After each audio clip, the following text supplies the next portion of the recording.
Friends, உங்களுக்கு நான் minor mental disorders பற்றி சொல்லணும். மைனர் மென்டல் டிஸார்டர்ஸ் எல்லாம் சிபிடி, காக்னிட்டிவ் பிஹேவியரல் தெரப்பி புரிய வச்சு அவங்க மனநிலை அல்லது பயப்படுறது இல்லை ஏதாவது ஓவர் திங்கிங் பண்ணிட்டு இருக்கதை சரி பண்ணிடலாம். டாக் தெரப்பின்னு பேர். இந்த டாக் தெரப்பியை இன்னும் ஒரு டைமென்ஷனில் உங்களுக்கு சொல்கிறேன். நான் மெடிக்கல் காலேஜில் ஜாயின் பண்ணும்போது 16 வயசு. ஓகே, எம்ஜிஆர் அப்போ தான் ஃபர்ஸ்ட் சீஃப் மினிஸ்டராக இருந்தார்.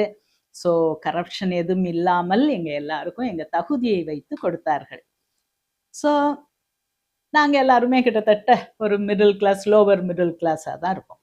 நாங்கள் மெடிக்கல் காலேஜில் அடி எடுத்து வைத்தோம்.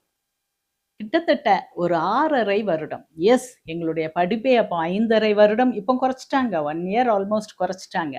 அதுக்கப்புறம் அங்கே கம்பல்சரியாக 1 வருஷம் நாங்கள் அங்கே வேலை பார்க்கணும் அஸ் இன்டர்ன்ஸ்.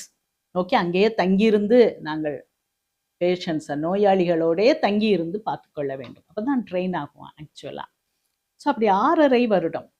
இந்த 6.5 வருடத்தில் நான் வெளியே வந்த அஸ் அ ஹவுஸ் சர்ஜன் அல்லது அஸ் அ யங் டாக்டர் நான் வெளியே வந்த அந்த பெண்ணிற்கும் மெடிக்கல் காலேஜில் அடி எடுத்து வைத்த பெண்ணுக்கும் நிறைய மாறுதல்கள். நல்லா ரத்தத்தை பார்த்தாலே மயக்கம் போட்டு விழுற ஆள்.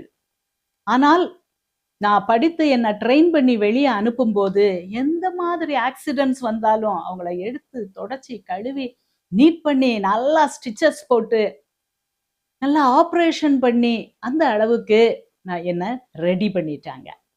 ஸோ இது எப்படி ரெடி பண்ணாங்க? மாத்திரை கொடுத்து என்னைய ரெடி பண்ணாங்களா?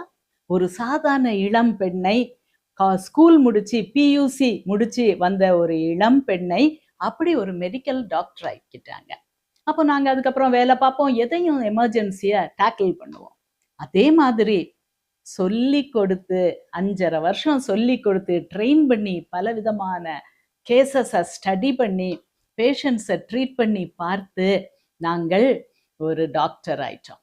அதே மாதிரி தான் உங்களுடைய மனதை புரிய வைத்து பாடம் படித்து கொடுத்து உங்களுடைய பிஹேவியரை, நீங்க பயப்படுறத, தேவையில்லாம பதறுகிறதை, தேவையில்லாமல் கோபம் வருகிறதை, தேவையில்லாத ஆக்ஷன்ஸ், இதனால வர்ற விஷயங்களை சரி பண்றதுக்கு பேர் தான் டாக் தெரப்பி அல்லது காக்னிட்டிவ் பிஹேவியரல் தெரப்பி.